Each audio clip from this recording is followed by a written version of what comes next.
Blog Talk Radio.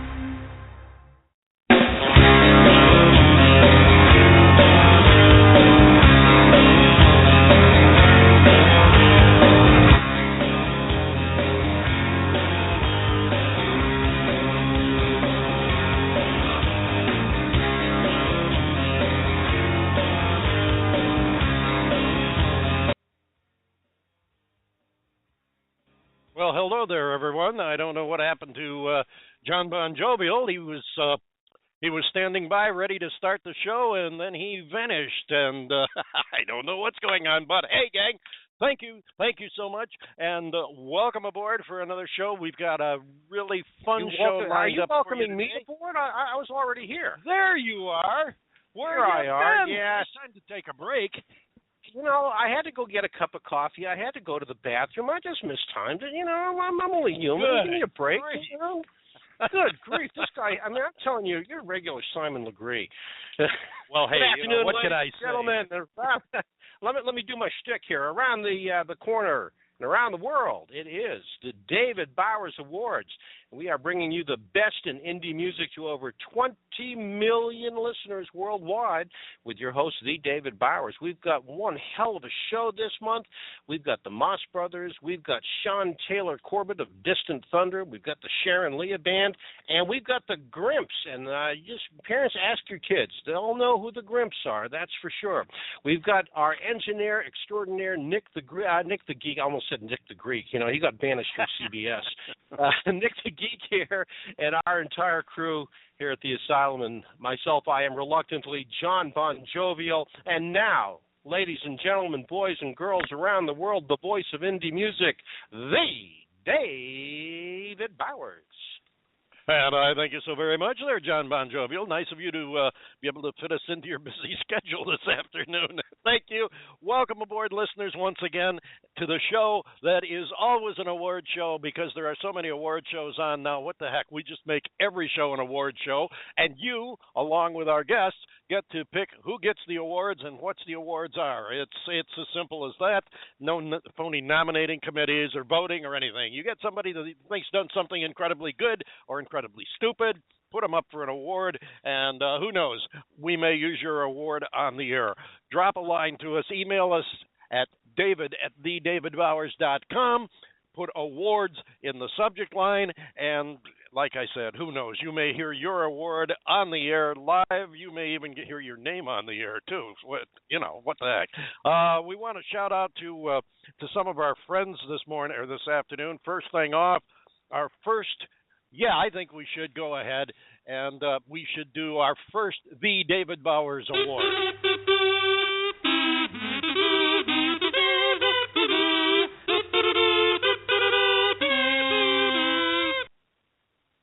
Well, the mighty kazoo band, and our first The David Bowers Award goes out to an indie supporter to our north. This is a guy who's putting together a country music magazine in support of indie artists up in Canada.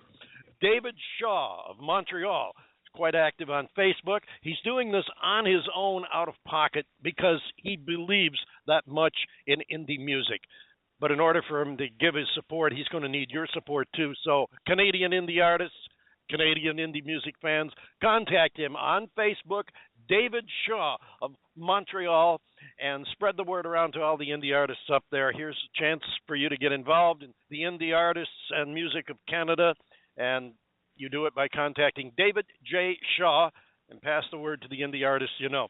The David Bowers Award for Music Support to David J. Shaw of Montreal, Canada. Also want to say hello about him too, Dave. We've heard some very good things about David Shaw. Yeah, and he is. He's very active, and he's very much in support of the music. So I'm hoping that the fans and the artists up there will support him in return and get his music magazine off the ground. Also want to say hello to some friends from my old home ground in upstate New York. Anthony Montalbano of Anthony's Limousine Service in Rome, New York, and his family. Yes, this will probably be a blatant commercial ad, but what the heck, it's my old home stomping grounds. He's a grad of Rome Free Academy, class of 1972. When in Rome, do as the Romans do. Give Anthony a call. Also, while we're in upstate New York, a great big salute to the New York State Rhythm and Blues Festival. The fest showcases a collection of regional artists and national artists from all genres, all with roots steeped in tradition and vision, and arranges for them a continuous river of music. We salute the New York State Blues Festival. Also, happy 5th anniversary to ITNS Radio in the Neon Spotlight. You'll find them on Facebook as well as other places around the web. They are strong supporters and promoters of online artists and songwriters and indie music all over the place. So happy 5th anniversary to ITNS Radio. Also, a salute to our own Nick the Geek, who in his alter ego, his other persona, opened with his group a new joint in Naples, the new music spot, the Twisted Spoke Saloon in Naples, Florida. Nick, are you there? Hello, Nick. Yes, David, I'm here. There you are. Why don't you tell us a little bit about that big opening you had last night at the Twisted Spoke? Yeah, it was a fabulous event, David. We've got quite a bit of motorcycle culture in this town that's just grown and grown over the years. But there's very few places for that kind of culture to kind of congregate in this town. So it's a brand new place, Twisted Spoke Saloon on US 41 in Naples. It's a great little spot. Great drink specials, great food. We had a great time. About 150, 200 bikers there yesterday, all with their motorcycles. We just had a good old time. Awesome, and I'm sure it was fun, and that's for all you folks out there who didn't think motorcycle people. Tell you, especially if you're down around Southwest Florida, the Naples area, stop in and check it out. We've got a lot of the motorcycle culture that ride along with us on our show here, Janaka Curtis among others, and we'll talk more about them in the future. But we've got a really big shoe. Remember that John Bon Jovi? You remember Ed Sullivan? And a really big shoe. Yes, well, we've got remember that quite really well. Big shoe and some great guests. Our Indie Artist Contest we'll talk about a little bit later. And let's get right to it. Remember, if you've got someone or something you think deserves an award, email David at thedavidbowers.com, put awards in the subject line, and we'll take a look. Who knows? You may get to hear your award on the air. Be sure to log into our Blog Talk Radio chat room. It's free. Just log on to Blog Talk Radio, go to our show chat room, and remember, you can call in and talk with us and or our guests at 347-945-7137. Don't forget, tweet your comments at hashtag TDBA, as in the David Bowers Awards. John Bon Jovial, back to you. Yes, sir. We just want to urge you folks out there, please give us a call. Call the David Bowers Awards Show, and you can do so very easily by calling area code 347-945-7137. Again, that's 347-945-7137. You can also log into our chat room on Blog Talk Radio and talk with our guests and ask your own questions. Coming up on the David Bowers Awards, the Moss Brothers, who blew up Twitter on their last release. We've got Shaun Taylor-Corbett of Distant Thunder, the first all-Native American stage musical. And we've also got the exciting Sharon Lia Band. But right now, we want to welcome into our stage and our show here a repeat performance from the Grimps. That's right, John. We have with us the creator of the Grimps, Richard Sergiovanni, and a special guest that is dropping by to talk with us today from the Grimps themselves, their wild and crazy drummer, a cat named Mooney. And first, we're going to let them introduce themselves. Here are the Grimps.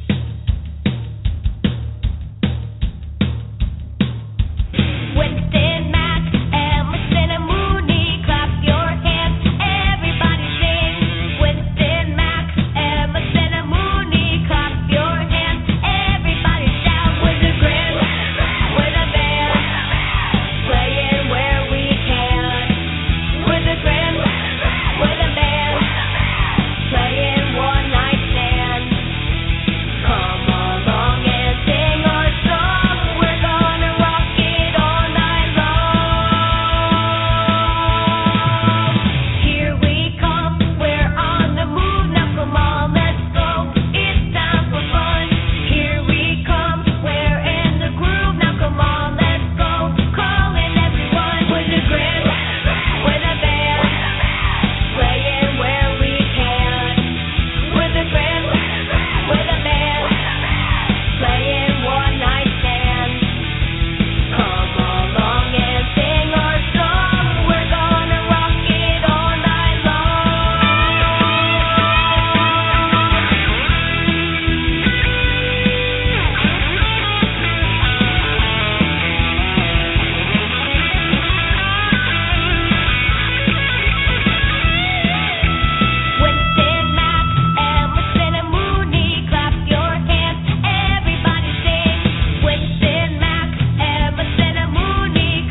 just one of those songs that just sort of gets into your ear, and it's a bug in there all day long.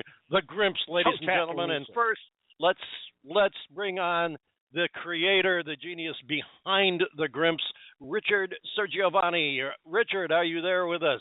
Yes, I am. Hi, Dave, and hi, John. How are you guys today? And we're great. Doing Good great. to have you with us. Welcome back. Great. Welcome Thank you for back. having me again. Thank you. It's a pleasure. It's a pleasure. Now, I understand before we get into the – now, I'm not putting you down here, but I know the exciting part is going to be actually hearing from one of the Grimps, and Mooney is going to be joining us in just a few moments. But wanted to touch base, since you were with us the last time, which was, I don't know, it was probably, a year or so ago. There's been a lot happening. Tell us what's going on with the Grimps now. Well, yeah, we're actually ready right now, finished a presentation, and in the process of right now out there pitching television networks for the animated show, and at the same time with a record company for music distribution. In that time, I have recorded 4 or 5 new songs, I should say, and continuing doing it for the album. And I'm luckily enough, and I'm had the pleasure of working with, John, you might recognize this voice, but I'm working with record producer Tony Bon Jovi, who had quite a reputation in the music business. Yeah, there may be a different relative there. And Tony and I have teamed up, and he's working exclusively on the Grimps music, and he has quite a resume in the music business from behind the scenes of the people he's worked with, like the Ramones and Aerosmith and many others. Plus a guy by the name of John Bon, whatever his name was, and so that was a real exciting for us. Went in the studio, recorded 5 songs, and we're continuing working on some new ones, and we're going to be testing the waters with the TV networks, and hopefully getting into development with the Grimps very soon. Fantastic. Now, I know you're working with several people, including some that we're familiar with. Who are some of the other people? Well, drop some names, share with us some of the other people that are working on this with you. Well, I'm working also with former president of Epic Records, a gentleman by the name of Ronald Luxemburg, who's worked with Michael Jackson and signed Boston and many of the other bands that came out of in the music business in the 70s, 80s. I have had interest from a lot of iconic rock stars as far as voiceover work, and their interest in doing some background music, like Keith Emerson and Peter Noon and Debbie Harry and several others once we go into development. And it's great and it's exciting for me to maybe have the opportunity to work with some of the people that were my heroes as I was listening to all these people and sitting in Madison Square Garden watching them on stage. But it's also, I think, appropriate because the Grimps is also a tribute to rock and roll in many ways from past and present. So it's going to be a lot of fun when we start getting into animating and our stories and so seeing a lot of these people, as I mentioned, a few of their names, be included as doing a voiceover or playing a guitar on a track or things like that. Fantastic! That is really awesome. And I think one of our friends, Michaela, has also worked with you or been in touch with you on that. Michaela is a very good friend. Terrific performer and songwriter in herself, and she is actually going to be one of the contributing songwriters to the Grimps as we proceed and get into recording more and more music. Kind of the Grimps concept musically is a little bit of a template of what was done 50 years ago with the Monkees, and when Don Kirshner came up with this idea to do a TV show on a spoof or the playoff of the phenomenon of Beatlemania, developed the show and pulled in songwriters that were unknown like Paul Simon and Carole King and Neil Diamond and people like that at the time. So that's what we're looking to do as well, and Michaela will be one of those people for sure. Fantastic, and she is. She's a terrific person and a dynamic performer. She's a dynamite lady. We've had her on the show a couple of times. Yes, and, yeah. Great voice, great songs, and she is someone that everybody will be hearing more and more about very soon as well. Oh, absolutely, because she's got. Well, what she's doing is she's getting out there and rocking the way chicks don't usually rock. Usually it's the guys that go out and rock the way she's doing it. And I think as the word spreads, we will hear a lot more about her. Speaking about hearing a lot about people, we've heard an awful lot about this guy, and we've been looking forward ever since you first told us that he was going to be joining us today. So let us right now bring along on board and talk with the dynamic, wild, and crazy drummer of the Grimps. Ladies and gentlemen, let's welcome aboard Mooney. Come on in, Mooney. Where are you? Right here, Dave. How are you? Where's the applause? I don't hear it. Hey, well, there was one hand clapping there in the background. Oh, come on. It's like supposed to be like a sitcom. I want to hear the loud applause sign. All right, I'll forgive you this time. Hooray! Okay, we'll try and have more applause in the can for you the next time you come on. Let me see. First off, I want to thank you for stopping by the show today, and I see that you dressed appropriately for radio. Would you care to tell the audience what you're wearing today? Well, because it's radio, I'm actually just sitting here in my underwear, so it doesn't matter. You know, I'm just very comfortable. Hot days, I'm just relaxing. Theater of the mind. Use your own imagination. Trust me, yes, that's a picture we probably shouldn't pursue any further than that. Well, so I'm a celluloid hero. It doesn't matter. It's cute no matter what. Don't worry about it. There you go. There you go. Listen, celluloid or cellulite? Well, I wasn't going to ask that, but Mooney, how come you did come alone? Where are the rest of the gang? Where are the rest of the Grimps? Oh, those guys. Well, Winston and Mac are actually in the studio now working on new songs they wrote for the next album. Those guys are egomaniacs, and they will probably kill each other, so I'm glad that I'm not around to see it. And Emerson's on one of his spiritual awakening retreats with his guru. He's another weirdo, so I'm just hanging out and joining the show today, and they can do their own thing today. Your voice is cracking there a little bit too. Were you doing too much recording before the show today, or backup vocals last night in the studio? Very tiring. Yeah, that's either that or coming of age. I don't know. I can kind of relate. Mooney, I got to be honest with you. I do have a soft spot in my heart for Emerson, and I understand his spiritual trek and everything because that's my middle name, Emerson. So there's kind of a hookup there. But hey, we love all four of you guys. Tell us, what's the hardest part about being a cartoon rock star? The fingers, Dave. Our creator, how hard or how easy do you think it is to play drums with four fingers? He draws us with four fingers. It's very, very difficult to play, and the girls think it's kind of weird looking. So, it has its drawbacks, but we get by. I know you do, and yes, I can understand that four finger thing might be a little bit difficult to do. Listen, thank you so much for joining us, Mooney. We'd love to have you back again. Sometime maybe you can bring those egomaniacs or that spiritualist with you, and we can really get into an in-depth discussion. I would love to. I'd bring them all back, and hopefully you'll see us on TV very soon. Hey, we look forward to that, and you're welcome to come back and see us anytime. Ladies and gentlemen, there you go. From the Grimps, that's Mooney. And let's bring the boss man back, the creator who draws only four-fingered characters. Here's Richard Giovanni. Richard, welcome. Hi, thanks for putting up with that and him. So thank you for having me. Hey, listen, I put up with John Bon Jovial. I put up with Nick the Geek. I put up with a lot of things. So hey, I'm not bad. I'm just named that way. Well, at least we didn't name you Mooney. I mean, what the heck? Richard, we're going to play a new track that we didn't have the last time you were on. Tell us a little bit about this this next tune we're going to play called Debbie.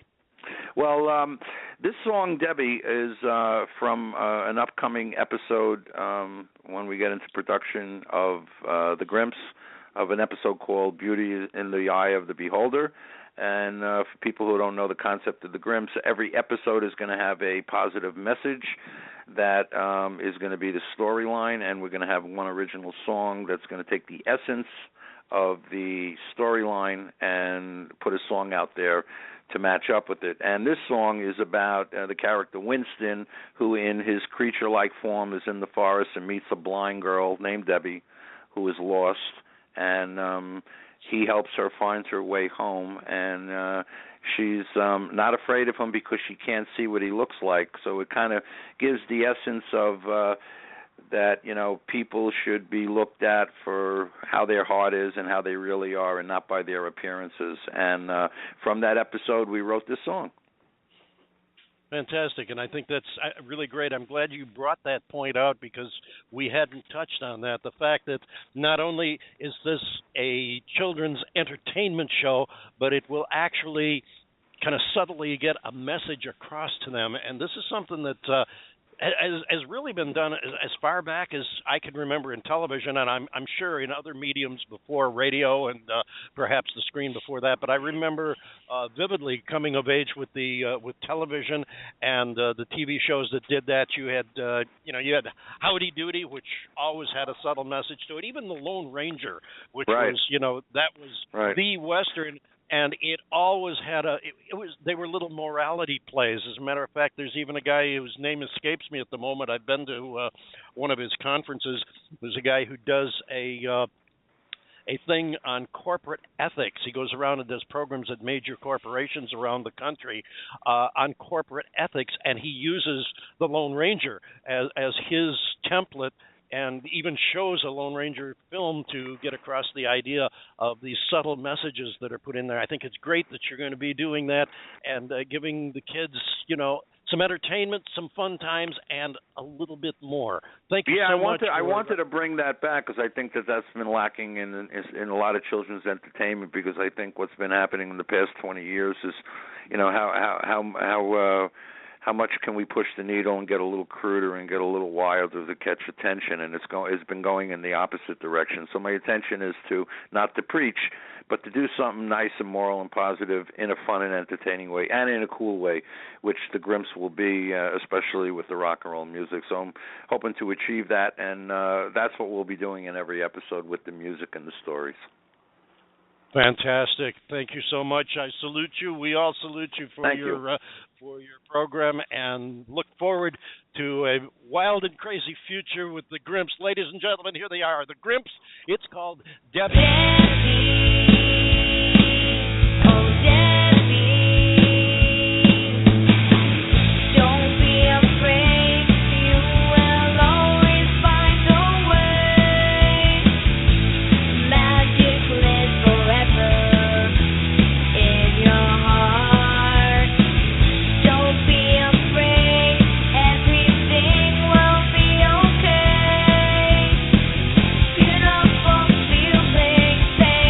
Beautiful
This is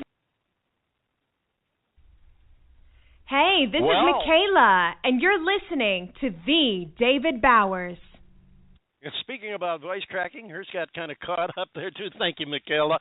Thank you, Richard Sir Giovanni and Mooney, all the Grimps, for coming by and sharing with us today right here on the David Bowers Awards, where you all can call in and talk with us or the guests, ask your own questions.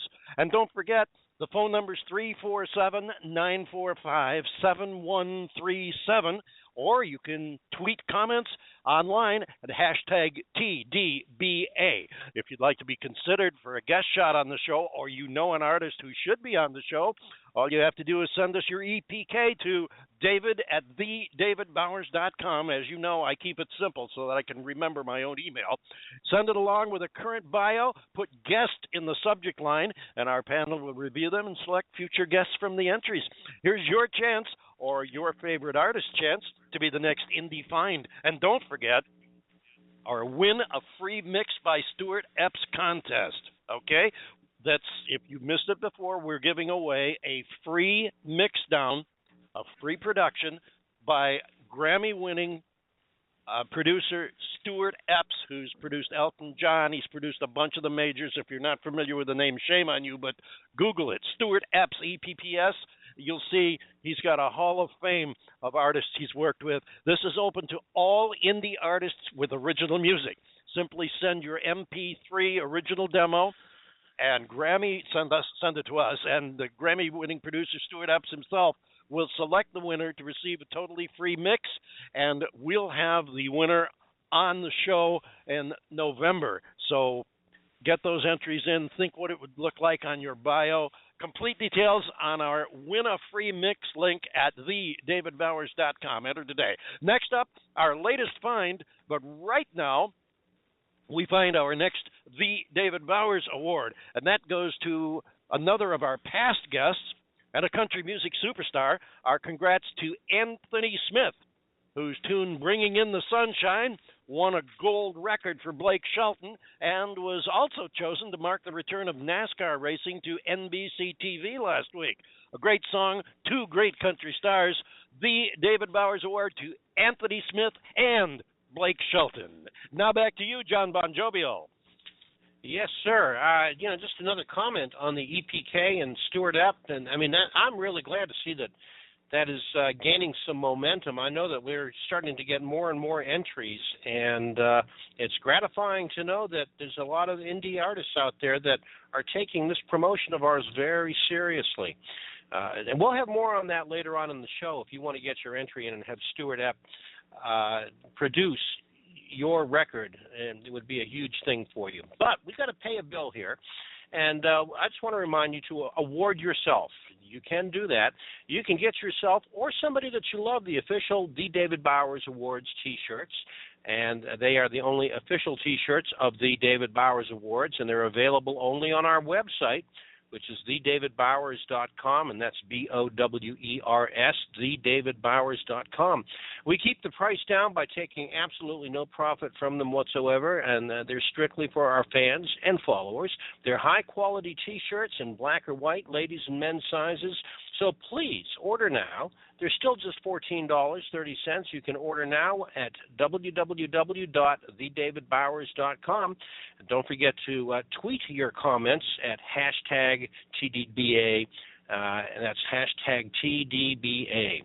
And up next, David, we have question mark. Up next, we have the lovely and talented Sharon Lia and the Sharon Lia Band. Here's Forevermore.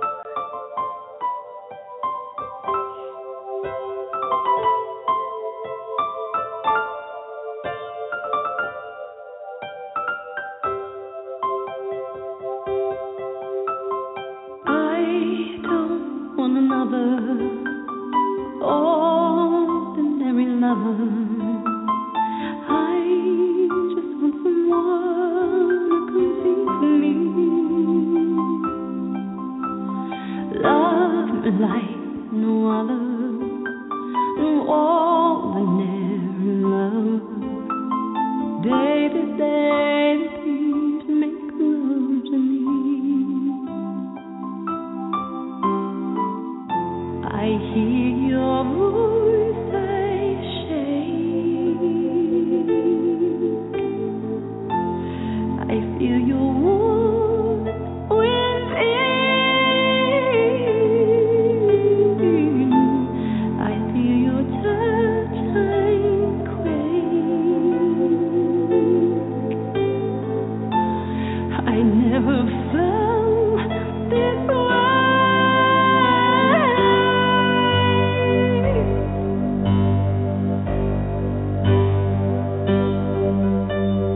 I don't want another ordinary love. I just want someone who complete me. I could never love another way I love my lover. He's no ordinary lover to me. I promise to love you like no other, baby, to you and me forevermore.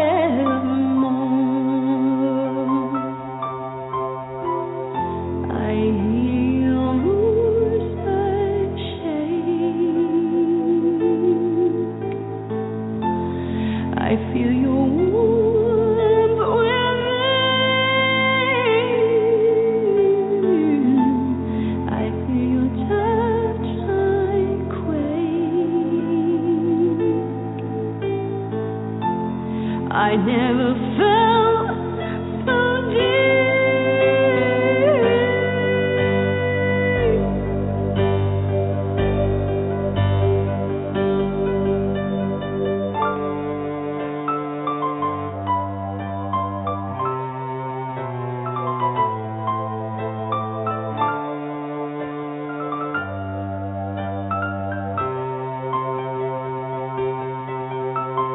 I can never love another way I love my lover. He's no ordinary lover to me. I promise to love you like no other, baby, to you and me forevermore. 'Cause I've never felt this way before. And baby, you and me forevermore.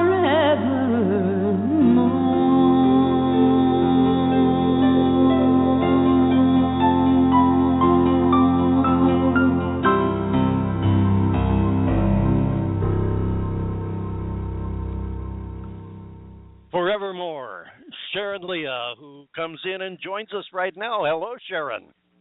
Hi, David. How are you? Just fine, thank you, and thank you for coming by and joining us today. What a beautiful song. What a great song that is, Forevermore. Oh, thank you very much. I'm glad you like it. Now, that's off your new EP, which just dropped July 4th, if I'm correct. Yes, it is. July 4th, Independence Day. Well, it was pretty And awesome. is that the title tune of the EP now? Yes, it is. Actually, we Okay. have a dance version of it as well, but that is the title track of the EP. Yes, Forevermore. Mm-hmm. Okay, we wanted to get that out. And go ahead. Yeah, I was just going to say that's just really a simple. That was the first single we put out actually on the Forevermore EP back in September, and that's just me on the piano. I did the cello part, and then I sang it. So that's one of our most simply, just organic, really, an organic version of the song, and then we had the dance version. So. And you have a video online of you singing that song and playing the piano, right? I have a video of Empty Castles, which is a little more up-tempo. Oh. Yeah. Okay, that's the one we're going to play next, right?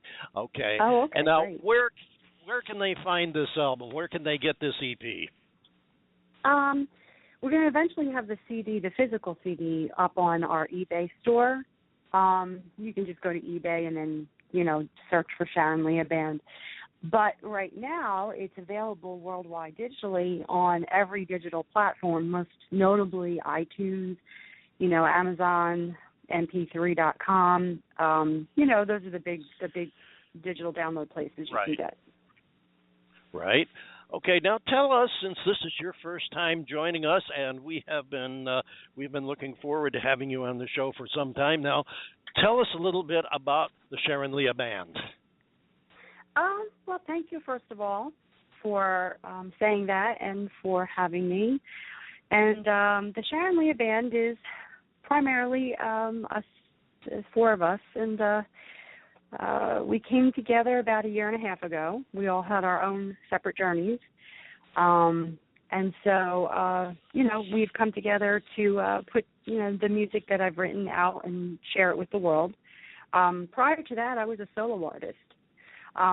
But I always say this, I prefer to play in the sandbox with others.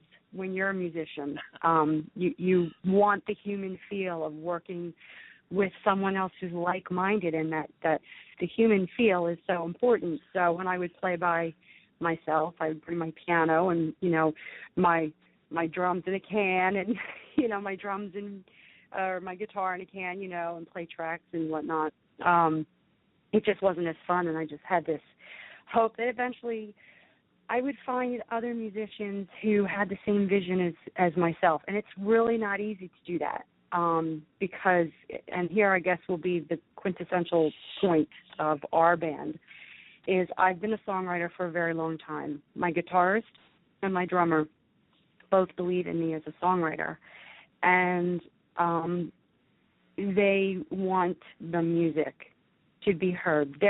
They started out sort of being on the fan side of things, you know what I mean, sort of just believing in me and encouraging me. So they share the same vision as I do, and they, share the same ideas about how to go approach a song and how to record it and things like that. If they were heavy metal band guys, I don't know, well, actually they were a little bit, but so my band members are Rick Gennady. He's our guitarist. He's also our engineer. So we do all the production in we have a studio. And Howie Fallon is our drummer. And we have a bass player, and his name is Tony Screws. And that's a little bit about our band. All righty. It's always good to hear about the band. I've mentioned this before with other guests. We often get to talking to, the feature person or the front person for the band, and I've seen cases where the other members don't really get all the spotlight they should. We like to shine the spotlight on everybody. Yes. I'm a very, very, very big fan of that. I say that all the time because we're a team. They joke with me. They say, well, your name's on the marquee, so, whatever you want, you get. And it's funny because they have that position. It just makes me want to give back so much more because I'm like, no, guys, it's not about me, even though my name's on the marquee. But then again, if I want something in particular, I don't care what it is. Say I want the biggest French fry in the French fry container. I'm like, well, my name's on the marquee. Give me that big fry. Even though the band has only been together now, you said for about a year and a half, you've had some pretty heavy-duty experience yourself, because I know, reading from your bio, you've worked with legendary producer David Ivory, who, among others, he worked with Patti LaBelle and the Roots, and you also worked with Stephen Epstein, who was with War, and he was the husband of the late Linda Creed. So you've worked with some pretty major people. Yeah, and Linda Creed, I don't know how much information you remember from the bio or whatever, but Linda Creed wrote a lot of material, I'm sure as you know, and she died in 1986 of breast cancer, and she left music in a vault untouched for a number of years. I mean, that was 1986. We're talking, about 10, maybe 8 years ago. I got together with some people, and I got an audition, with Stephen Epstein. I sang for him at his home in Ambler, Pennsylvania, on the piano that was given to Linda by Sigma Sound Studios in Philly before they closed their doors. I mean, it was an amazing night. I sang her music for Epi to get the permission to do her music and include it on my first full-length CD, because I had put out an EP prior to that. And I actually sang The Greatest Love of All for him because Linda Creed wrote that. And he was very impressed, and I made him cry, which was really awesome. Super, He was a tough guy, but I definitely I've been blessed to have worked with some great people and had the opportunity to do some really great things, and I just try to keep moving forward. Unfortunately, Stephen Epi passed away a little while after my album was done, and he had started to actually take me under his wing a little bit, and that was a huge loss to everybody. Yeah, sure. Yeah, sure it was, and to the music business as well. John Bon Jovial, you have a question? Yeah, Sharon. First of all, I want to just reinforce what David said a couple of minutes ago. Beautiful song. I just thoroughly enjoyed listening to that. Thank you so much. Every band, whether it's a solo act or a troupe of one sort or another, has to promote themselves. And obviously, by coming on our show today, you're getting into the shameless promotion department, which we're glad to do for you, because that's part of what we're here for, is to work with indie artists. But what other avenues are you using to promote the Sharon Lia Band, and what works for you better than I guess. I don't know, how can I term this? What is the best avenue that you've found? Yeah, I was going to help you out with that, because I was saying to Rick, my guitarist, I said, we could make the best music in the entire world, and yet if you never got out of the studio, if you never played it outside the studio, who would hear it? So, I mean, part of the job is making the music, and then part of it is getting it to the masses. Now, we're relatively new at the promotion side of things, but I have to say that I was lucky enough to cross paths with Cindy Diadamo from Lady Lake Music Entertainment. An absolutely lovely lady and hardworking, and she is really wonderful about, just exposing her artists to the best of her ability, and every day she's got another new connection or another new avenue. Now, it's not the same as if I landed a record deal with a large, huge company that had the money to put, our picture on the billboards and, radio placement ads and that kind of thing. So, as an indie artist, I guess the best avenue is to, use the services of someone like Lady Lake, and, get on the horn and, tweet and Facebook and social media and Instagram and, and play out. That is really the most important thing about getting heard. And I like to say, make noise. Make a lot of noise. Sure.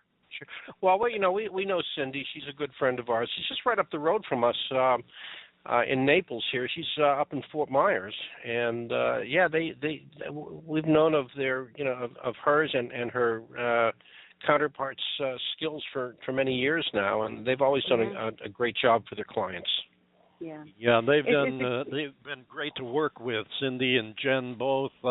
Lake, just a very professional, very hard-working organization, and the thing that I like the most about it, aside from their professional friendship, is the fact that they do actually get out there and work for their clients, for their artists. Yes, and that's so they absolutely do.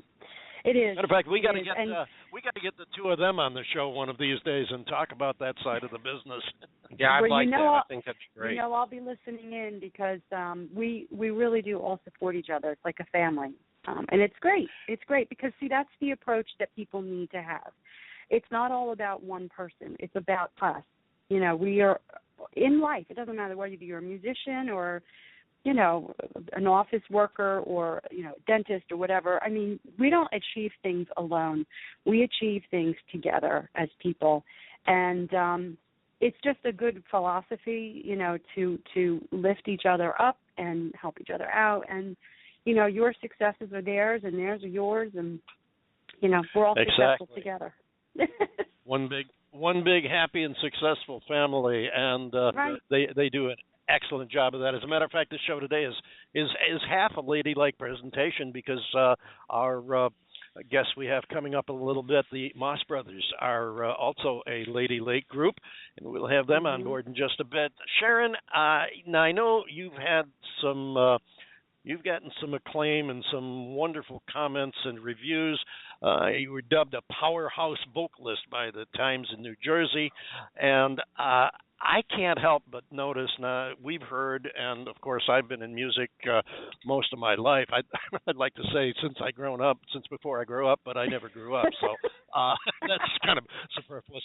Anyway, the thing I've noticed after listening to so many artists over the years, when I listen to you, your music, your voice, your style, what you do, I get a sound of a lot more than just a singer. Your styling reflect. Have you had classical music training? Because that's what it sounds like. It sounds like more than just a pop singer. Oh, David, I love you. Yeah. I mean, yeah. The answer is yes. I am a songwriter. Okay. I've been playing piano since I was 6, singing since I was about 6. I wrote my first song when I was 14, and I looked at my mother and I said, I play piano. I looked at my mom and I had written this song, and it was my first song. It was good, you know. It wasn't fabulous, but it was good. And I looked at it, and her jaw dropped. And if you're listening, Mom, I love you. But I said, "Do you think it's time I take music lessons?" And she's like,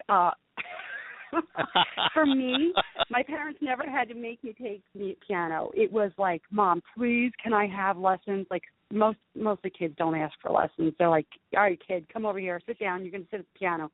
But I went on from there to, all the musicals and the shows and the madrigals and the chorus groups and years and years and years of writing.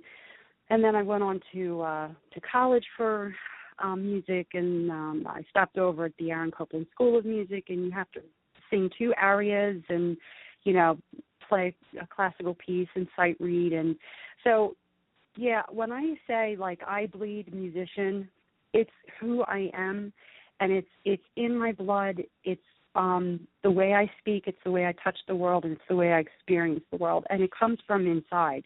I have to honestly say I'm just moved by I allow myself to be moved by my emotions, but I cultivate them and craft them, I guess, if that makes any sense. So that's an excellent way of putting it. I appreciate, I really do appreciate your thoughtful attention to it. I do like, it's very complimentary, what you said, and I do appreciate that. Thank you. Well, it definitely comes through, both the professional aspect of it and also the heart and soul that you put into it. It does come through in what you do, and it really makes for an impressive sound. Now, before we get to Empty Castles, I do want to touch on something else. John Bon Jovial had asked you about, things that you found that worked in furthering your career. Now, I know that you have a twofold something that's working for you right now. You're raising funds for a summer tour, so that's a two-pronged thing. You've got a fundraiser going on and a tour upcoming. Tell us about that. Yes, so we have an Indiegogo campaign, and we are trying to raise money to, a starving artist. We have the old jalopy van, and so we need to rent something a little bit better and dependable to drive cross country. And we'll be stopping in New Orleans at the Cutting Cutting Edge Music Conference, and we'll be playing in and around the French Quarter 2 nights down there. So the Indiegogo campaign is to help offset the price of, renting and schlepping all of our equipment in a van. And then to support, us getting out to this wonderful experience I am very much looking forward to. And this is another example. The Cutting Edge Music Conference is a coming together of musicians and industry people, both new and experienced. There's a lot of, information sessions and things like that, and then highlights of different artists. And, we were selected to go out there as well. And actually, I've got to give props to Diane Cameron and to Cindy because she said to me, Chair, why don't you reach out and see if, because Diane's going to be involved in it this year. They'd invited her back. Why don't you reach out and see what the possibility is of you going down there? And I did, and it worked, and we're going. So, and Fantastic. I'll get to meet Diane, an absolutely lovely soul sister. She's with Lady Lake too, and I have to thank her for connecting me with Cutting Edge. So, and being on shows like yours, even though we don't answer, but being on shows like yours and other radio shows is another way we try to, branch out, so to speak, to get the music heard. Fantastic. So. Sharon, how do the listeners and followers and fans of yours get on board on this fundraising campaign? The best way to find it is to go to Facebook and look up the Sharon Lia Band and the Indiegogo campaign. The link is right there on the front page of the Facebook our band page. So that's Sharon Lia, SharonLia Band on Facebook. And the Indiegogo campaign is there. Also, you can go to the SharonLiaBand.com, and there's a link. You just have to copy and paste it into your browser.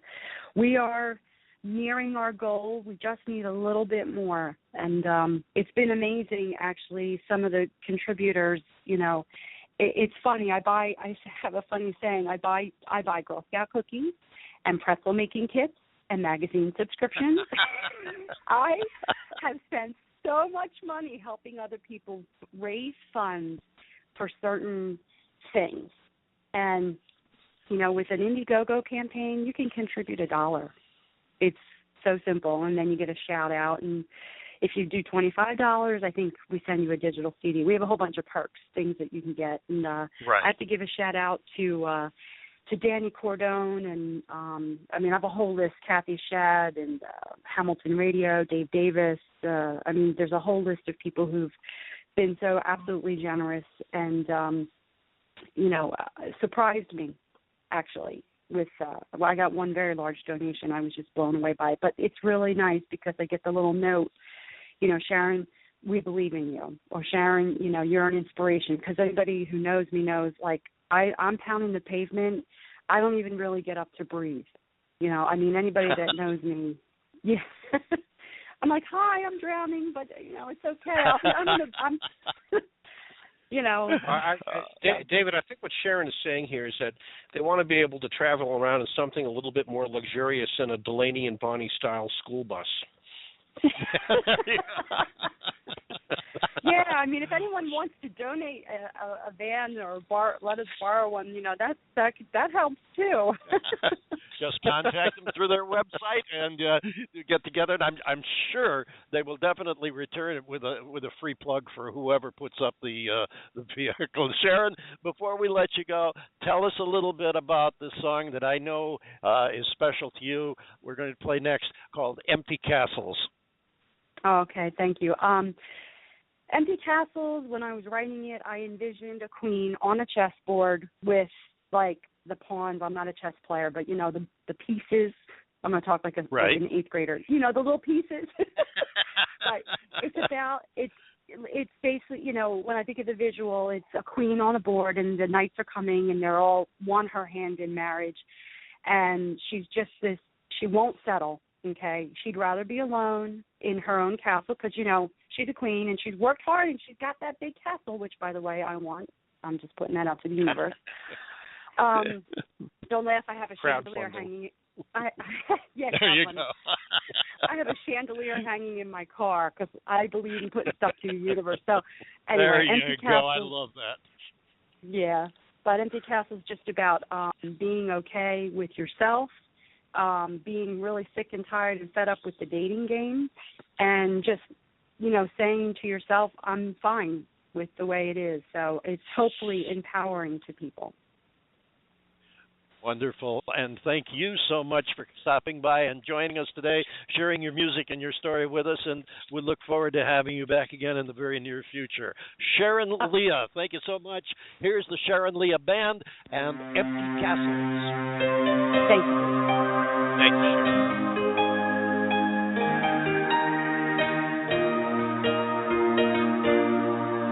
I move my knife strategically, placing them far away from me. And the kings you are calling my name, are telling me I'm gonna be the king someday.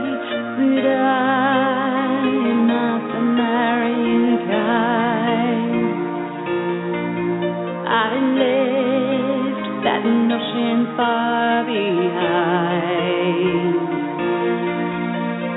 Don't try to change my mind, 'cause even when I'm lonely, I'm fine. I'm fine.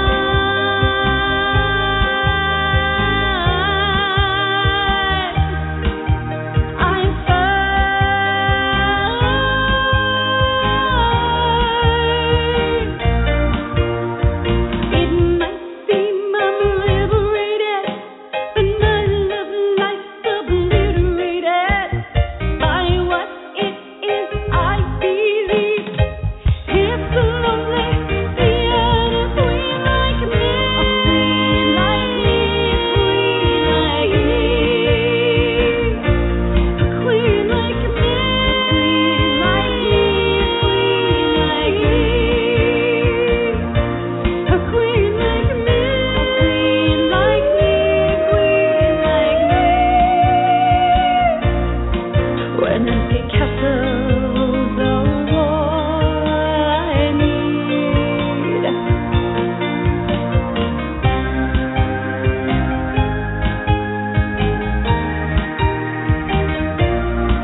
Sharon Lia Band. Thank you so much once again, Sharon and John Bon Jovial. We kind of got. I think we kind of got her cut off a second before she got to say thank you. She wanted to thank you for also having her on the show with us today, and would definitely look forward to having her back again.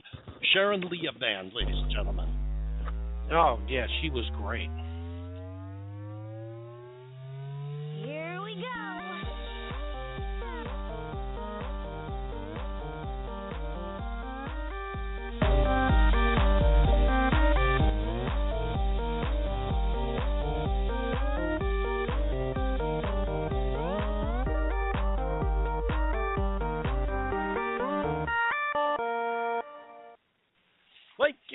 Thank you. John Bon Jovial, you have some words for us.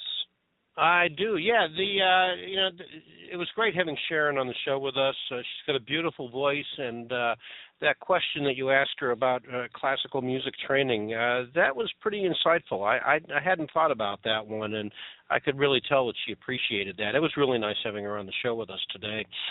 Hey, folks, I got a question for you. Do you or do maybe somebody that you know maybe possibly have a computer? They've become a bit pervasive in our society today, and we can't get along without them anymore.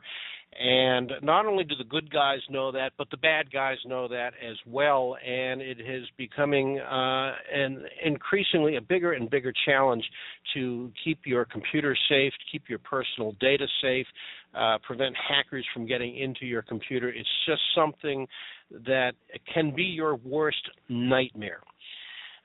The nightmare can be readily taken care of, though, if you contact the good people at Computer Help USA. Computer Help USA. They are headquartered in Naples, but they have gone national because they can now help you no matter where you are actually in the world by doing remote computer repair via the Internet. It's a technology that Computer Help USA uses to their advantage and to your advantage as well. Computer Help USA will help you with your virus problems. If your computer is slow, they can help speed it up. They can get you new equipment. They can take care of your networks for you, servers, no matter what you need. Computer Help USA, they are there for you. Now, you can find them locally if you're in Southwest Florida at 2079 J&C Boulevard in Naples, Florida. You can contact them via the Internet at www.comphelpusa.com, or you can give them a call at area code 239-596-6112. Computer Help USA for all your computer problems, for all your computer needs, for all your computer help. It's Computer Help USA. Help is their middle name. David? Thank you very much, John Bon Jovial, and I heartily endorse them. They have been our support for more years than we've been doing this show.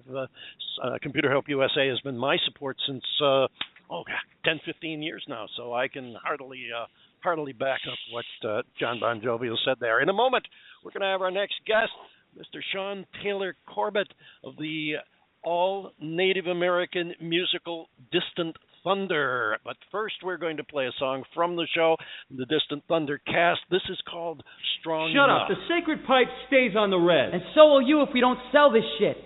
What, are you afraid of the evil spirits? Man, I cannot believe you. You're such a baby. Smudge and me are going to California, and you're going with us. Late night, here with my friends under the big sky. Pass me that joint, I wanna feel high. Numb to whoever wants to stand in our way. You know this pipe will get us to Cali if it sells right. We'll have enough money to live right. Start a new life with new horizons in our sight. This is the time to show we don't need handouts. Create our own identities, far from just these. Some kids who never grew up but were stuck and couldn't be strong enough. I'm bold enough to leave this place behind me, going far enough from this old rest so no one else can find me. Once we go, we won't need nobody's help.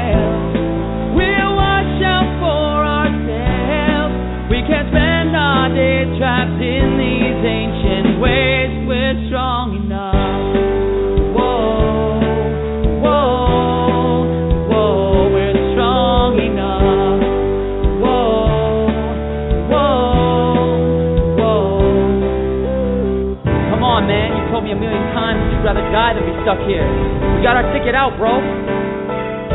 Some nights my mother left me when I turned 5. Skipped out of town in the middle of the night. Seems like I wasn't even good enough for her to say goodbye. No sweat, don't even think about it. I bet we're more than our fathers even are yet. Orphan a vision, quest to find our own way. This is the time to leave our broken home and pave our own yellow brick roads in solid gold. Okay, I'll take on the world. I know that I'll be Strong enough, I'm bold enough to leave this place behind me, going far enough from this old rest, so no one else can find me. Once we go, we won't need nobody's help. We'll watch out for ourselves. We can't spend our days trapped in these ancient ways. We're strong enough. Whoa, whoa, whoa, we're strong enough. Whoa, whoa, whoa. No more broken cars on our front lawn. We'll drive our own. We're strong enough. No wild dogs loose in the streets. We're out of Dodge. Strong enough. Oh, I can make it on my own. Yeah, I can make it on my own. I'm strong enough.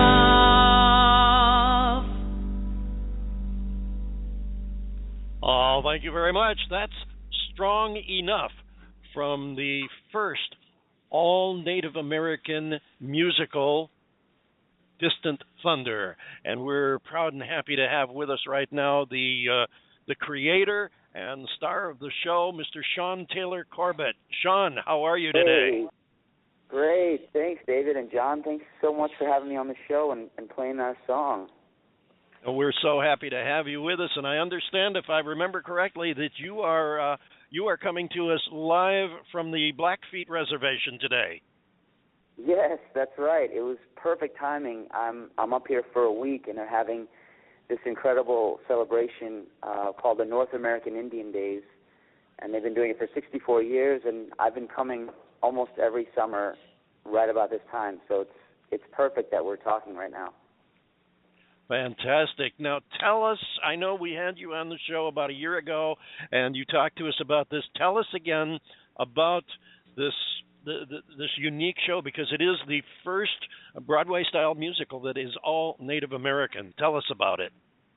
Yeah, and it's so basically the story was created from our first journey. My mother brought me to the Blackfeet Reservation probably like 20-something years ago, and it inspired me because she and I are both in the entertainment business. We've never seen a Native American musical on Broadway that really reflected what we believe to be a truthful story from Native people, also including Native people on stage, as well as the movie musical.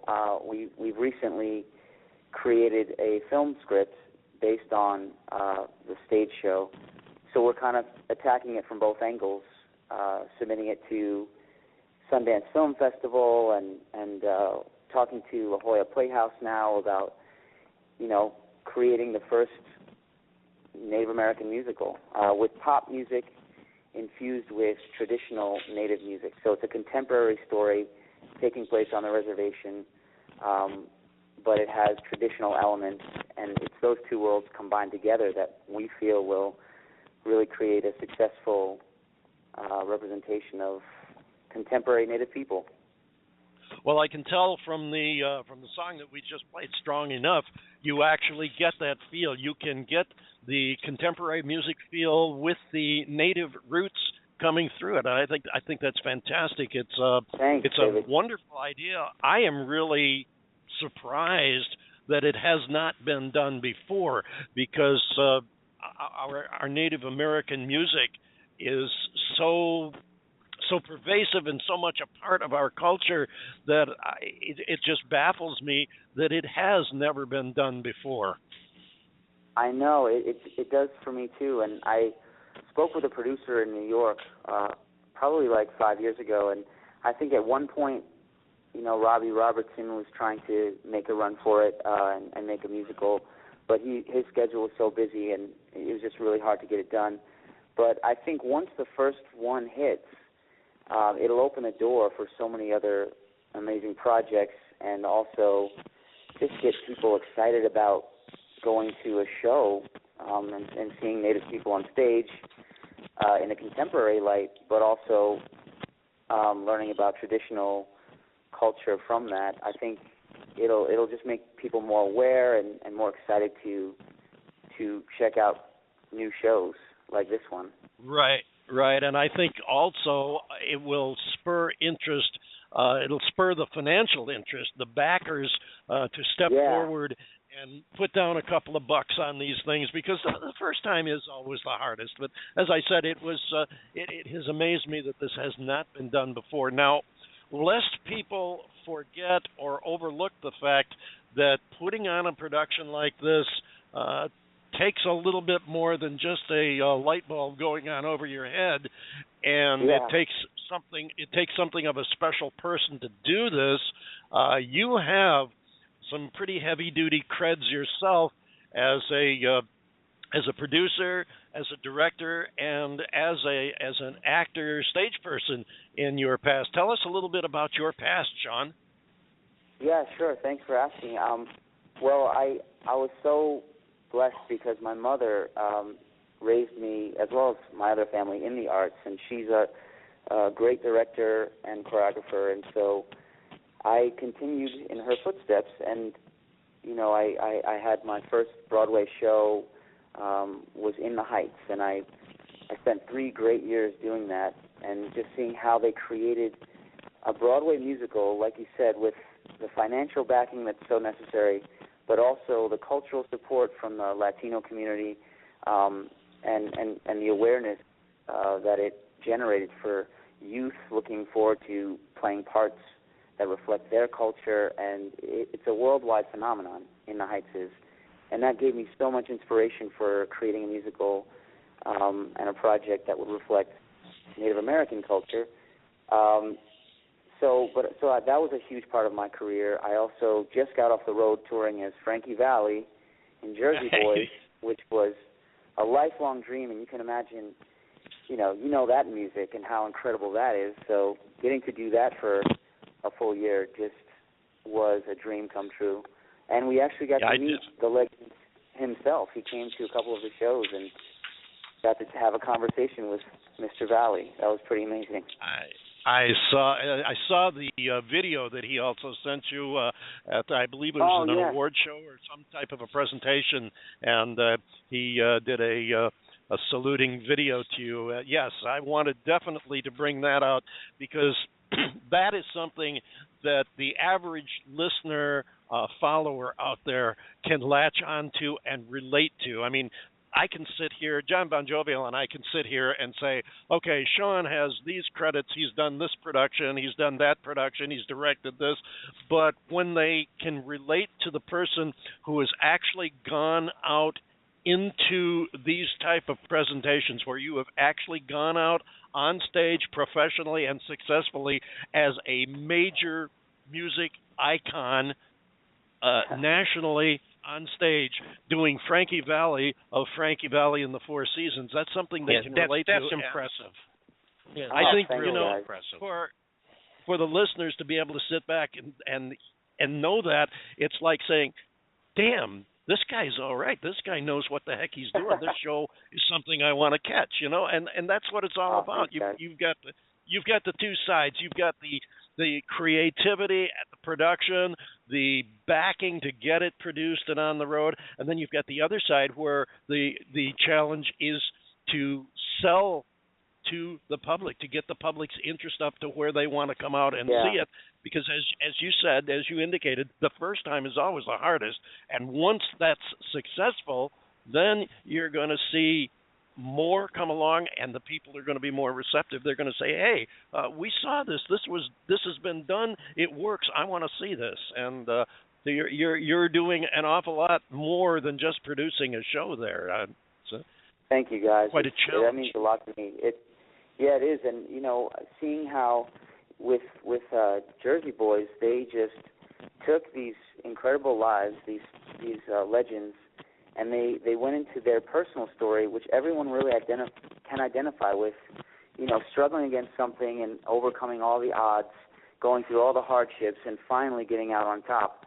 It wasn't an easy journey for those guys, and they did it. And I think what we have in our story is someone also searching for, working hard against a huge challenge of preserving a tribal language. And in the end, there's a lot of hope, where Native Americans have gone through a lot of challenges throughout history, but we're still, striving to preserve our culture and our language, and I think people will identify with the human story of that, as well as the story of a father and a son trying to reconnect and keep the family together, and that's something we can all identify with. So I saw all the elements in Jersey Boys and how they did it, all the elements in the Heights, and I think I wanted to make sure this story was told, and people will get behind it, I believe, because it's a contemporary story with a view into the past. So it's very tangible for everybody. Oh, very good. Now, you have completed your most recent tour as Frankie Valli, correct? Yes, I have. But I always do little gigs with them when they need me to fly out and sing an event for six songs or something, and I jump at the opportunity to do that because I just love that music. I'll tell you what, you hit Southwest Florida or Arizona, Nevada. You let us know, because I would like to catch that. I would really love to catch you in action, or if you get if you get a film or video done of it too, definitely stay in touch with us, because we'd love to know what's going on and have you back on the show too. So what is in the immediate future for Distant Thunder? I know you've got some things working and some things being firmed up. What's in the immediate future? Well, we actually we got a wonderful grant from the National Endowment of the Arts, and we're using that to produce a CD. So we have 2 songs that are really, I think you're going to play the next one in a little bit, but we're producing the rest of the album fully professional, and that's the next step, so that we have some producers really interested in hearing that, and you have to show them the final product, so that's great. And we're also talking to La Jolla Playhouse through a great theater company called Native Voices, based in Los Angeles, to produce the next development of the musical.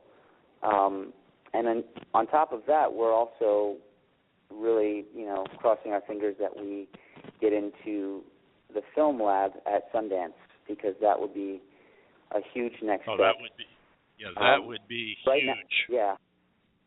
Right now, I'm actually filming footage, which is one of the reasons I'm here in Blackfeet Nation. I'm filming footage, interviews, some of the powwow dancing and the singing, and we're putting together a 3-minute video that we can send out to producers and anyone interested in knowing more about us, so that you can see what we're doing and how exciting it will be to get behind this project.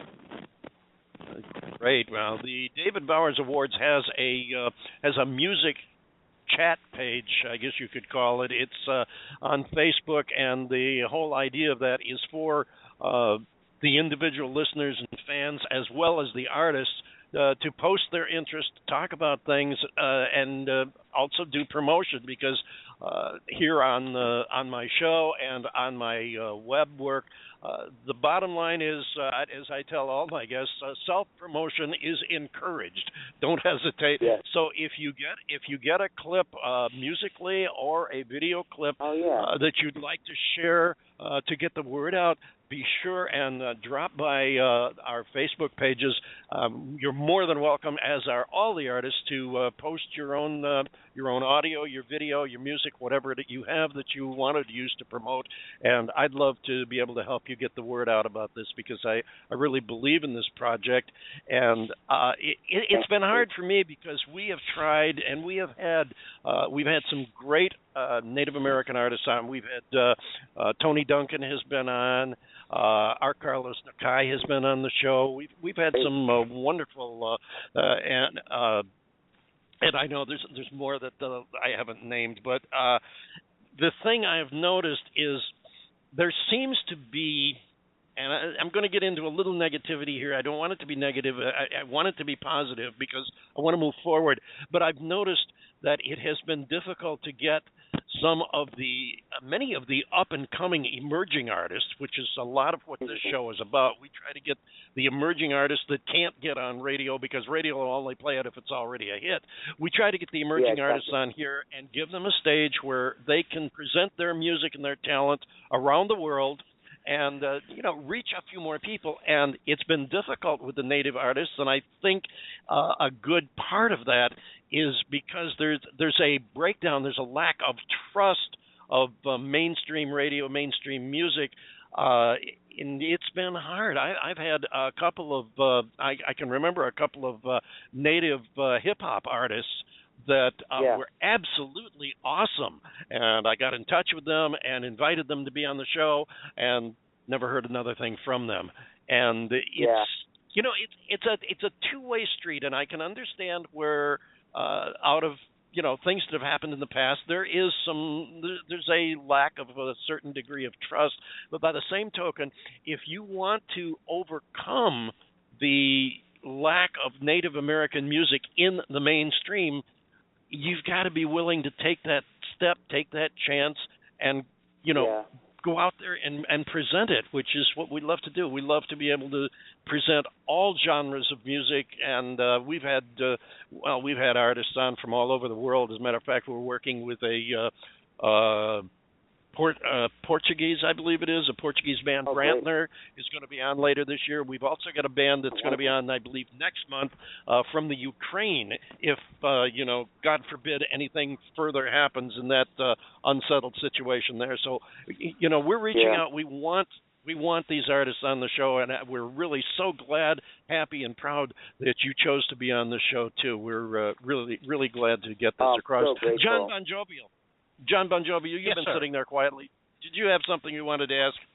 Well, I've been listening and to the conversation, and really, I think the only thing that I want to add to this is that the music from the first song that that you played before the interview started, I consider to be haunting, if that's a good way to describe it. And just it's one of those things that makes you sit back and think. The Native American culture in this country is at times paid attention to, and at times ignored when it shouldn't be. And I don't know. I guess that's just more of a statement than it is a question. But I know that I'm familiar. I'm sorry. Go ahead. I didn't hear what you said. No, I'm saying I appreciate that observation, and it's the song really comes from the point of view of young kids who are struggling to find their identity, and at a certain point, a lot of young, talented kids leave because they don't know what is here for them. But one of the things that the Blackfeet are doing, and my mentor, Darryl Kipp, he created a language immersion school, which instills a lot of pride in young people when they know their own language, and it makes them want to stay. And to know their language, to know their heritage. I mean, you can't ask for anything more important than that.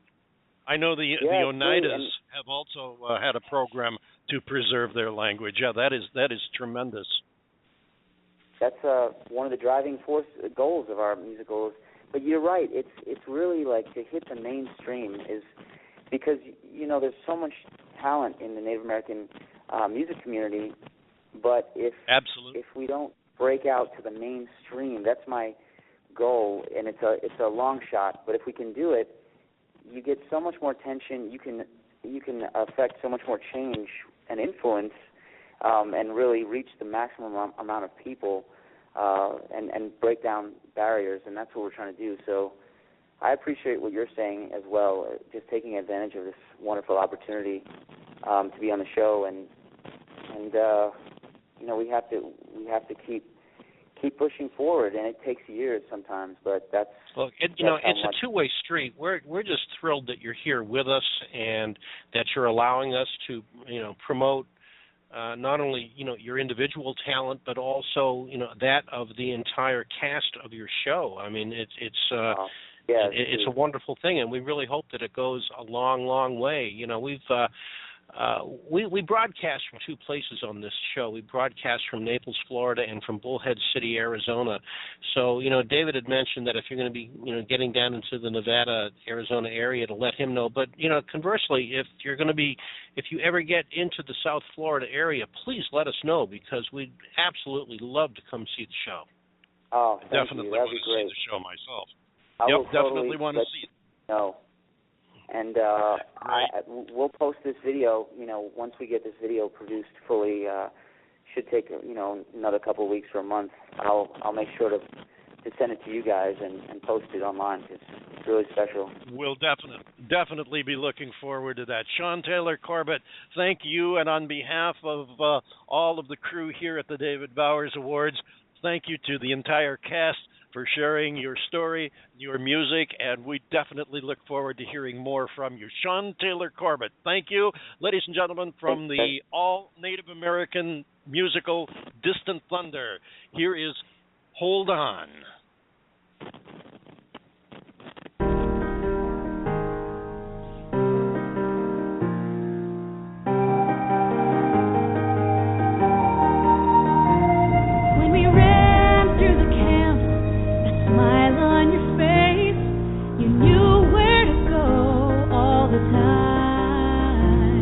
From the shade in the sand to Medicine River, you knew. Down the road past the gym, the hill to the school, you never let up till the end of the day. Like the moon chasing sun, I tried to catch up, but I fell.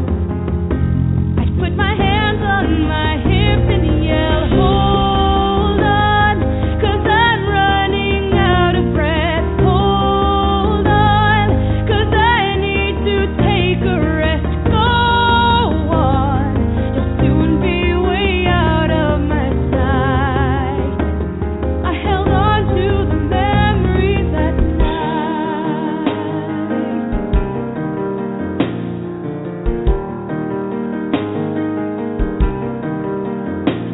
Then we ran past the mall with the food and the games. I'd always get lost in the crowd. When I found you again, you'd say, try catch me if you can.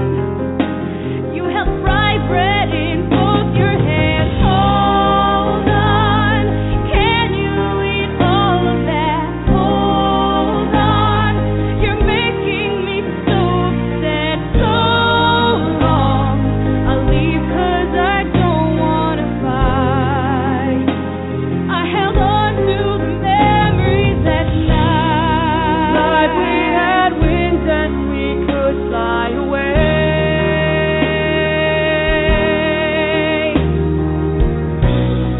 I wonder who I would be if I had stayed.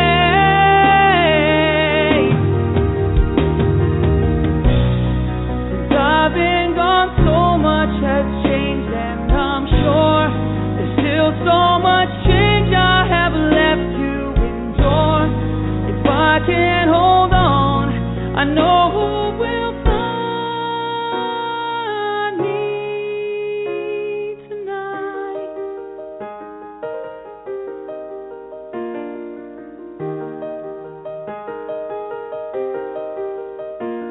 During Indian Day, the voices would sing. I still hear the beat of the drum.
love it. I love it. That's Hold On from the all Native American musical Distant Thunder. We were just talking with Shaun Taylor-Corbett, the creator and producer of the show. I'm really looking forward to hearing more about that show. As a matter of fact, I really want to see the show, John Bon Jovial. Oh, yeah. Just the music alone, if the music is any indication of the quality of this show, then, I really want to see this. This looks like it's going to be something amazing.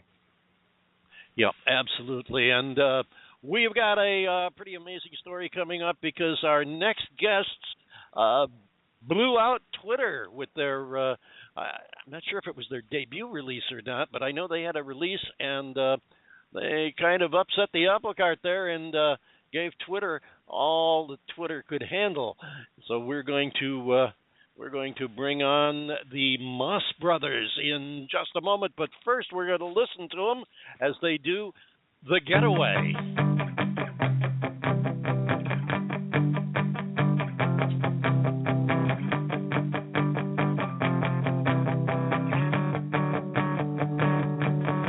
This time they'll never change their mind.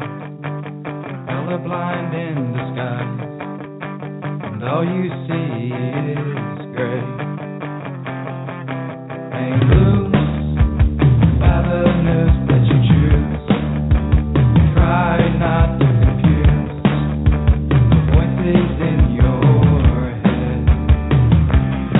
And I'll be what you want me to be. I'm tripping on broken dreams, and now you're seeing red. I am spinning around, tearing down walls you've made, and they're calling out and begging for me to stay. Don't know where to go, but I know today I am breaking out and making my getaway.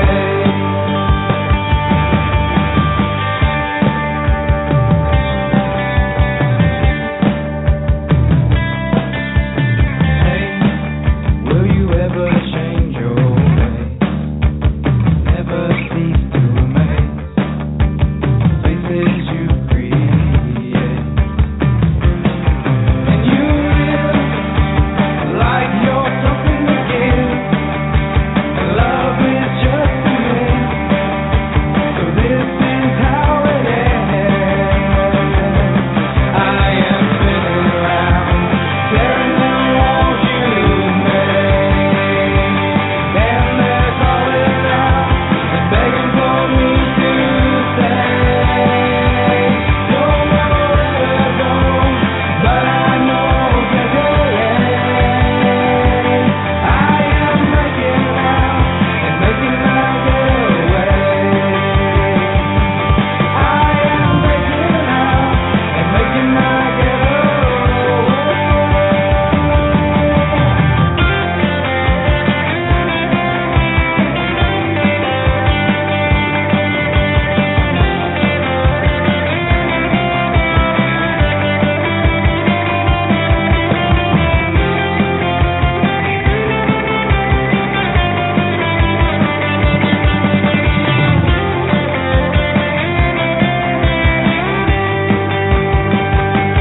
I am spinning around, tearing down walls you've made, and they're calling out and begging for me to stay. Don't know where to go, but I know today I am breaking out and making my getaway.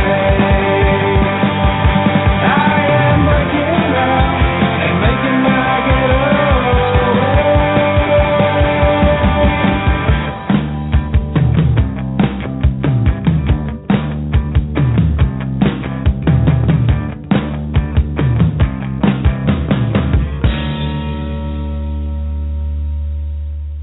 The Getaway. Those are the Moss Brothers, and we're going to bring the boys on board right now and have a talk with Bobby and Will. Hello, Bobby. Hey, David, how you doing, man? Finally get to talk to you. Doing just fine. Glad to have you with us. Will, are you with us? Yes, sir. Hey, David, it's good to be with you. There you are. Great to have the both of you here with us today, and great to hear your new music. Tell us a little bit about what you guys have been doing. Well, we released our first kind of debut music back in March, the EP, entitled 3, which The Getaway was kind of the first little big single off of it. It's kind of a really good response. So we released that, and we've basically been doing a lot of playing live and radio interviews and stuff like that to kind of promote that and promote what we're doing. And we're actually in the process of recording a music video for The Getaway with a cool place here in East Nashville, a company called Lockhart Media. They're a really great group of people.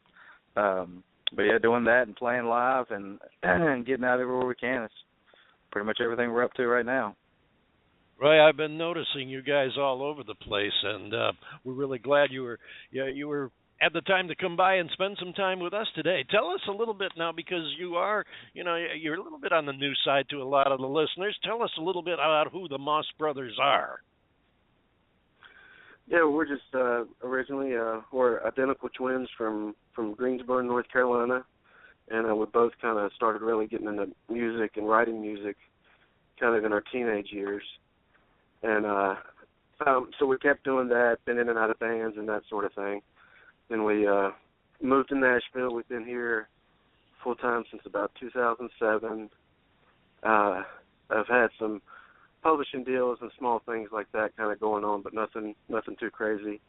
And then we kind of got into a slump where we were kind of writing a lot for other people, and it's a big songwriting town here, and that sort of thing. And we just kind of said one day, let's write like how we used to write, and let's write what we feel and what we want to do. And so we both kind of had a big spurt of inspiration there. We've been banging out songs for the past 2-3 years, and then finally was able to get something recorded. So yeah, we're just two twin brothers. We do rock and folk music, and that's pretty much us in a nutshell. That's very interesting, and I know we've got a listener who just checked in. As a matter of fact, he's doing double time right now, splitting listening to you guys and also conversing with Shakira on Facebook. Dave Hughes from merry old England, and I mentioned that because I don't know, John Bon Jovi, tell me what you think, but in listening to this song we just played, The Getaway, have you guys ever been to England? No, but we're definitely fans of a lot of the music that came out of there. I mean, The Who. I wondered. Yeah, we've been getting the strong reason I asked. No, go ahead. Yeah, you go ahead. Oh, sorry about that, David. I was just going to say, a lot of people, which just kind of blows us away, have made a strong comparison, particularly when they hear that song, to the Beatles. And I think a lot of that has to do with the doubling of the vocal and that sort of thing, but so yeah, we've been getting kind of a lot of that kind of English Britpop sound. That was the reason I mentioned it, because the not only the vocals but some of the instrumentation just automatically I flashed back to the approximate era of the British invasion, the Beatles, also the Peter and Gordon sound. I don't know, John Bon Jovi, did you notice that? I noticed that, but I also was thinking that it sounded like there was an influence in there of some of the early Kinks music. Interesting. Did you pick up on that? No, I didn't pick up on the Kinks part, but go ahead, Bobby, Bill, Will. Yeah, definitely definitely that kind of whole genre. We're big fans of. I mean, we listen. We kind of have a broad spectrum, especially as far as rock music, as far as what we listen to from, stuff even 50 years ago. So, yeah, kind of a wide range there, but yeah, definitely that influence is there. Yeah, and it comes through in your music in that it kind of defies categorization. Not that that's a problem. I mean, believe me, I have no problem. As a matter of fact, I've always had a soft spot for artists who can successfully go outside the box and cross genres with their music, and yours kind of does that in that you get a touch of, okay, it's basically pop rock, but you've got the popular influence. There's a little bit of a folk influence, maybe even if you listen closely, maybe even a touch of country influence. So it's not a pure genre-specific sound, and I like that because it works for you guys. Yeah, and that's kind of really been our thing. Is we even when it comes down to writing the songs themselves, we really try to kind of, our thing is let's do something different every time. We like for each song to kind of have its own personality, its own kind of just feeling and that sort of thing. So we really, because a lot of the bands that we listen to kind of do that. Every album's kind of different. It's always they're kind of trying something, new and that sort of thing. So yeah, like even on the EP that we put out, a lot of people have told us how it all runs together, but they each have their distinct personality, and that seems to be something that people are liking. So that's kind of our formula.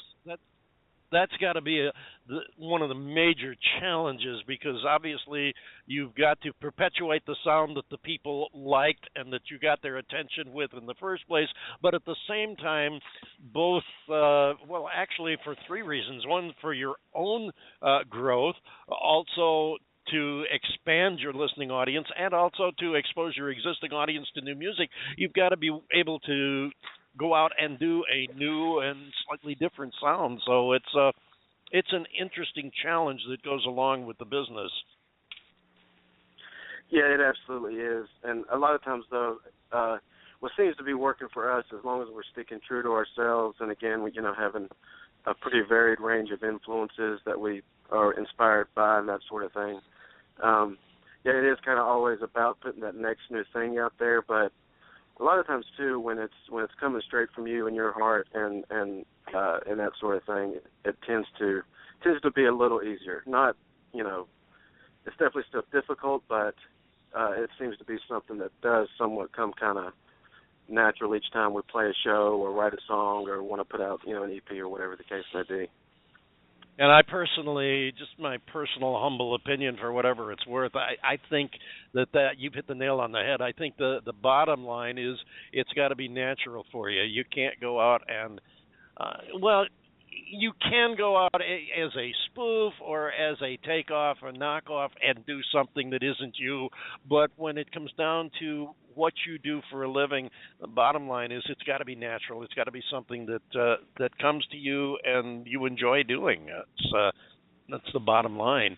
And you guys definitely have your own sound, which is important. You hear the Moss Brothers, and I think John Bon Jovi will agree with me on this. You hear the Moss Brothers, and you know who they are. Well, what I wanted to say when I made my Kinks comparison was, not that you guys sound like the Kinks. You don't sound like the Beatles. You don't sound like Peter and Gordon. While you might hear influences in there, I think you've been careful enough not to copy these particular bands, but maybe pay homage to them in your own style. Yeah, I would agree with that, and I think our whole idea has been, or when we write these songs, is like, as stated before, we have all these various influences, rock influences and all that, and really our thing was just to take the music that we really love, whether it could be an old classic rock song, it could be a recent band that's out or something that we're really digging, or it could be, an old, Pearl Jam album or something, is to kind of, we draw off of that. However, our jumping point is to put our stamp on rock and roll, our personal stamp. Each song we want to have our stamp on it. Like, yes, we can hear the influences. We want to hear our influences in our music. That's like, well, we enjoy making the music. But each song we make sure that we have our personal stamp on it, and it's something from us, and we're just kind of standing on the shoulders of giants, so to speak. All the the great influences, people before us and all that, and really just kind of making it our own. Exactly, and that's a good way to go. It's worked for a lot of good musicians. Now, before we go any further, I want to clarify something because I know from personal experience that it can be a little bit confusing. You guys' name, now I've seen it several different ways. As a matter of fact, I had asked you when we first started to put you on the show that I wanted to be sure that we posted right, and it does confused because it shows up differently online. I want the people to know how to find you. What do they look for? What do they Google? What do they put in their search engines to find you? Yeah, absolutely. If you can, we're pretty much everywhere if you want to find us. But Facebook, of course, it's facebook.com/Moss Bros Music. That's MOSBROS Music. Also, we're on Reverb Nation, which is just simply reverbnation.com/Moss Bros, MOSBROS. We also have our new website is up. It's not completely finished, but if you go to www.mossbrothers.com, you can check out a lot of things there. And, of course, Twitter at Moss Bros Music. So, yeah, we do have a variation in how our name is, but like if you want to watch some of our videos on YouTube, if you just put in the search module there, just put MOS BROS and our stuff will come up.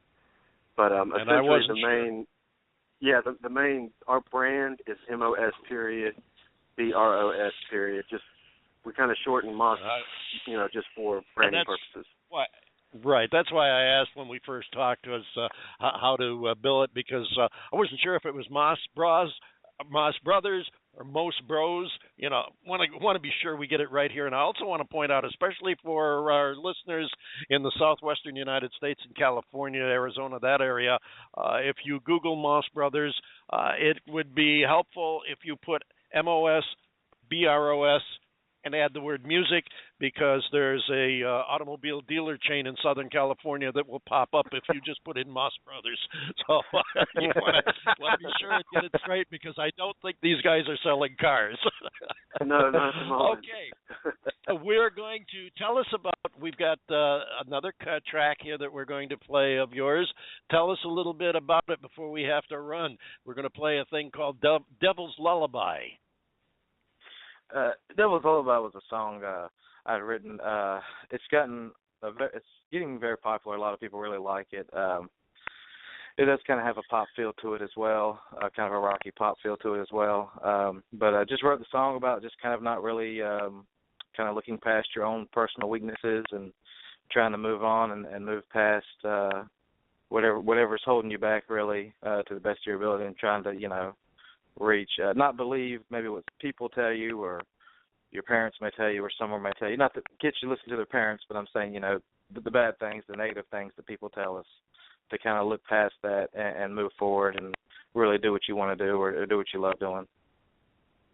Well, you guys are definitely doing what you love doing, and it shows in what you're doing. And we appreciate so much you coming by, spending time with us today on the show. Will, Bobby, ladies and gentlemen, these are the Moss Brothers, and this is a thing called Devil's Lullaby.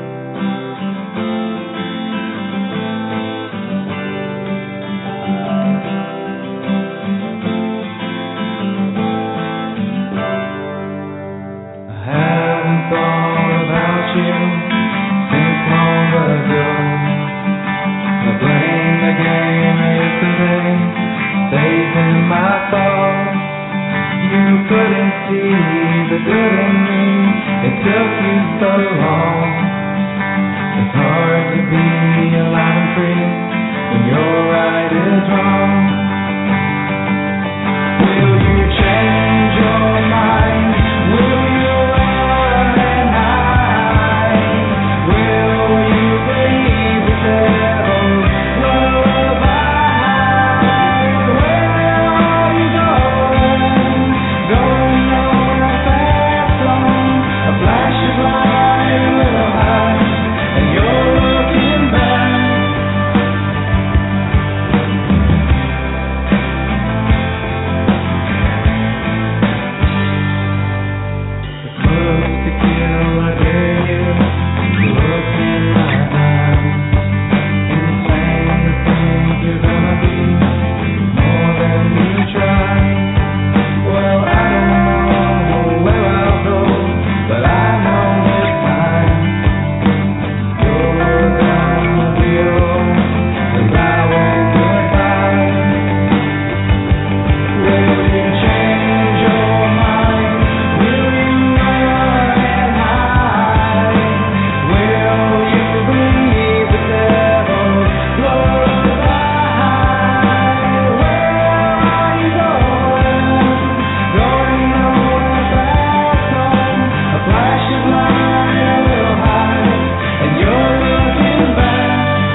Devil's Lullaby. John Bon Jovial, I think we've had a fun show here today.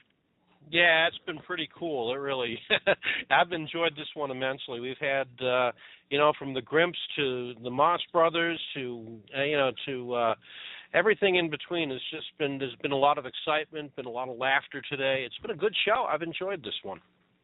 Some great talent, and we also want to thank our guests in the chat room. Of course, there's a lot of them that are anonymous. They log in. They don't have names. They're just numbers that unless we happen to have a direct line to the state prison or something. But I do want to thank Cindy and Jen of Lady Lake, who have been tremendous and so much a pleasure to work with, and such great talent that they have under their wing too. Also want to thank Dave Hughes, who checked in from merry old England, and let's see who else. We had I've lost my notes.